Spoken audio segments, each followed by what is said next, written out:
pierce through his reactive armor at the start, and I think it's also going to be a really fairly easy laning phase for him. I've seen Burning do this once before.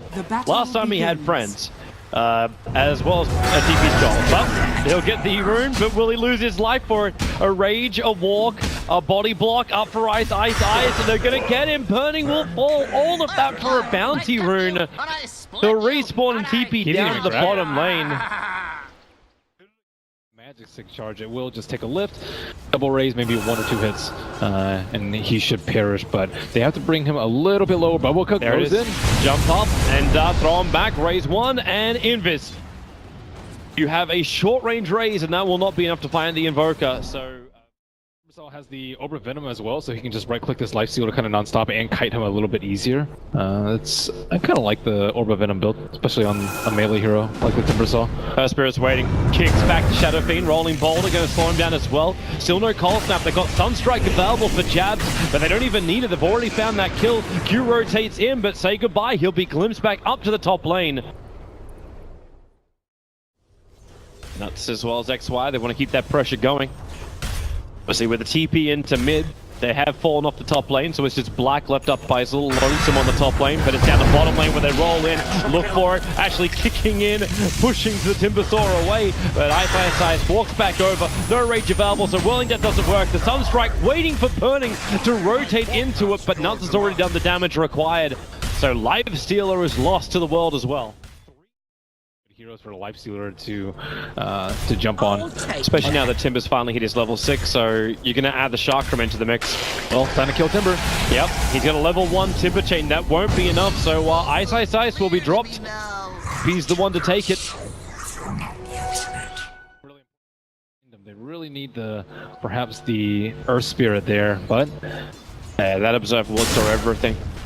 And still, iceiceice underneath the tower. Earth Spirit needs to get a good kick. Actually, silences over on the Rubik. A Timber chain away. Iceiceice is down. The wall is up. And Boboko is trapped. Black will TP in. Gets the leash over on the Rubik. Thanks to the extra damage to the Chakram, they find the kill and Burning. He's actually pulled back in again. And they find the kill. Popping back out of the Infest. And it's actually faceless. It looked like they were the ones who were controlling and forcing IG into a fight they didn't want to have. But iceiceice stuck around a little bit too long.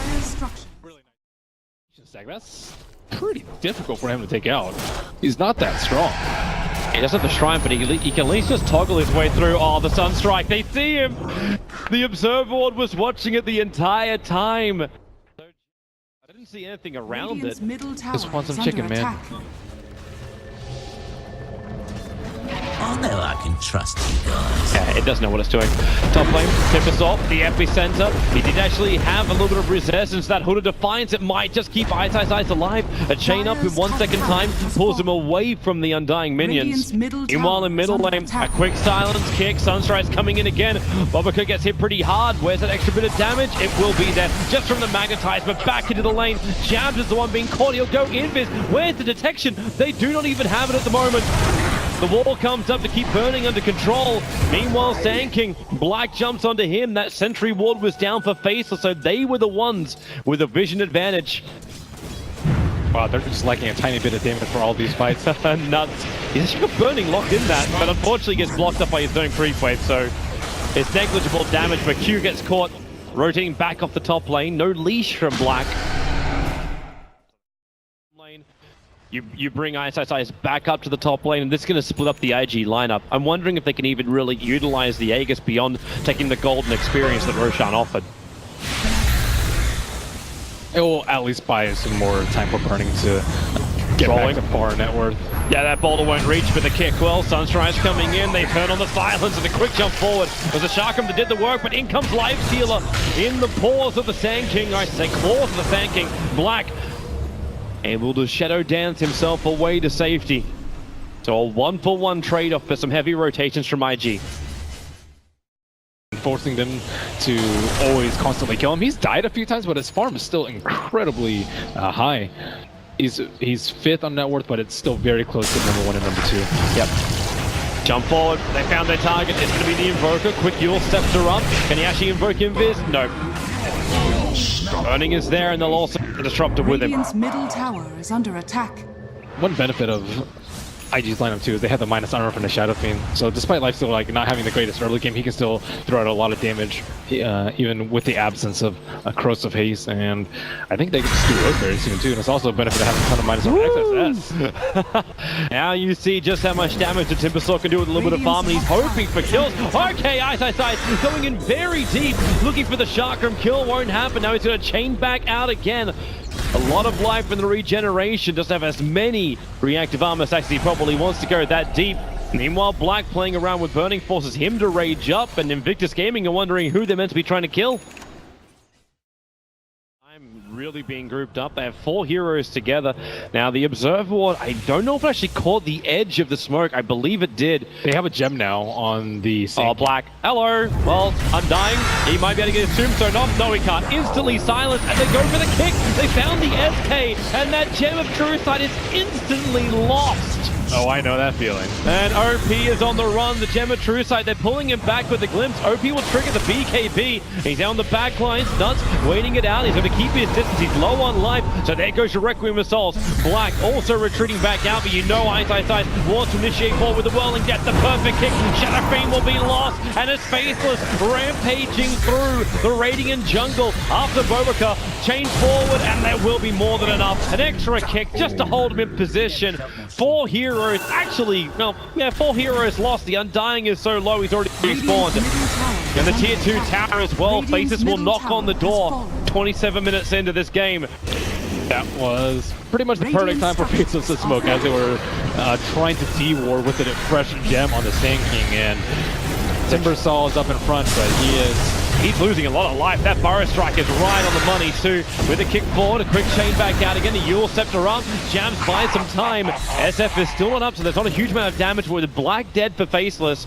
They don't have a lot to work with either. They're trying to make the most out of the missed chain, which came out from iceiceice, but with the Chakram and the Whirling Death, he actually has enough.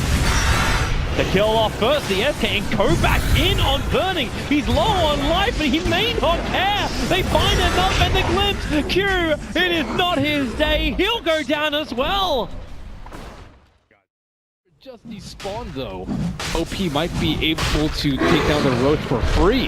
Jabs is heading over there, but this Roach is gone. Under attack. Here comes iceiceice, chain forward, the Chakram flies inside the pit with the Sheevis guard. Roshan killed by the Dire. Burning will let the Aegis do all its possession, but the Storm is beautiful. It's holding Burning in position. He may actually have to trigger this Aegis nice and early. Timber chain away, and the Aegis does actually get burned. To disrupt the sacrifices himself. Dying, so they put 3 together and they'll use the SF as bait. And he does look like bait. Jabs starts the TP. Oh, he broke the smoke on Sand King as well as Rubik. We were already saying before how very few smokes we thought IG actually has. But then if they get the Timbersaw, it may be worth it. The Chakram out from Bobaka, they do kill him. He doesn't even get the deny off on the Bloodstone. It's a big kill for them. Good money going into Burning, almost 500 for it. They burn through some of the Bloodstone charges. Quick TP down towards the top, prep the epicenter. They're looking for the 4 kill. It'll be Jabs. The Lincoln Sphere protects him from first the Burrow Strike hit, but the Chakrams are down. Jabs has not enough life to survive that. Black needs to get some revenge. If Faces are going to try and repair the damage that's been done, but it's so hard. The Storm is down, but the double Burrow Strike, it creates enough space. No, Timber's already back to the front line with the Sheevis Guard. Q, you're probably going to feed more life here as OP winds up the Requiem of Souls. You'll start to protecting iceiceice for the moment. He's still looking for the better target over towards the Sand King, but this fight is chaos for Faces. They need to actually focus down targets, but they're losing too many heroes. It's all going to become the iceiceice show. Whirling Death to steal him. He'll don't have enough life to actually get back out again. The chain never connects, and Invictus Gaming come out on top. IG outside the base, but IG are preparing for the defense. There's infested SK. He does have his epicenter up as well. Will bring the vision. The Black just can't hide. Epicenter starts channeling. They try and back out this one with a force up. They push like far enough away. You can trigger the BKB. Burning. Rage wears off. And now with the extra dust, they have all the reveal. And the kick is perfect. Rubik caught by it. The Sunstrike will connect. Life Stealer down to half, maybe 2/3 of his life. Glimpse back in again. iceiceice has no trees to jump to or bring him in. And now with the Shrine also triggered Burning. Regenerating up quickly, but Faceless. Fortification will stop them from taking the tier 3 tower. Not to mention OP standing on the front line too. on him in the fight. So I think he needs to save it for the middle of the fight and not for initiation. Radiant's top Besides, they do have the gem on the Earth Spirit. Okay, Roshan again. Faceless. TP's coming over. Blink Burrow, this could be huge. If they can do it around Roshan, Timbersaw needs a way to get out of it. He won't be able to. Dead for almost a full minute. So Black finds Burn and gets the extra bash. Life Stealer dropping quickly. Black with 31 stolen essence. He's going to hit like an absolute truck over towards the Undying with a rolling ball of 4. They'll keep the Rubik there as well. So Undying is down. And Bobika are on the run too, but that fresh Gem of True Sight picked up by the Earth Spirit. That's what gave them that vision advantage. And Faceless, they will trade the Timbersaw, but they'll get a lot in return. That push on bottom lane. iceiceice is back down there again, and with the creep waves pushing in and the shrine still being up for the dire side, not to mention the Forge Spirit, that's actually exactly where Timbersaw's going. They want the kill over on Q, and they've found it. The Sunstrike is going to hit its mark, and with the Timber Chain through, they find the kill, and isolated SF. The Abyssal Blade is still up, triggers it. Tornado flies through, nothing to anybody else, but they bring down the SF. No SF! He doesn't have buyback. 100 seconds on the sidelines. If Black can get this leash on the epicenter, maybe SK can create a little bit of space, but Life Stealer controlled, and he's gone as well. 80 seconds, but buyback to Bubble. A quick Fire Strike. Earth Spirit so low on life. Fourth up from Disruptor. They're actually from himself was keeping him alive. They move over to Bobika, but inside the base, Faithless can own this now if they want to, but double buybacks from IG. It's not worth the risk. Faithless can retreat and look to Roshan. In maybe 10-15 seconds, so I think they can easily fight right now. Great time for the Slurk. He's already looking for it with a glimpse. Oh, it is not Undying's day. Q wants to go on the run. The kick, he's waiting for XY. Black's already got the kill, not to mention again, continuously stealing the edge. They'll move over to the Rubik, and Invictus Gaming, they're dropping like flies. 3 heroes still down. There goes your mid melee, and they are going down to the bottom lane. This was the first tower the Faceless started when they entered the IG base. Radiant structures are fortified. That's very quick work to finish the job. Waiting in the tree lines, it was the same position. Earth Spirit, he rolling boulders away. The storm is down. Life Steal's controlled. Black committing the Abyssal Blade, and this is it. They've lost too many. Invictus Gaming, they just don't have the manpower anymore. And Faceless will take them out of dotapit and have kept themselves a lower bracket final position. Wherever love goes, there is also misery. It's no mystery. And you and I, we got history, yeah. Wherever love flows, there is also tragedy. When we're in too deep. And you and I, we got history, yeah.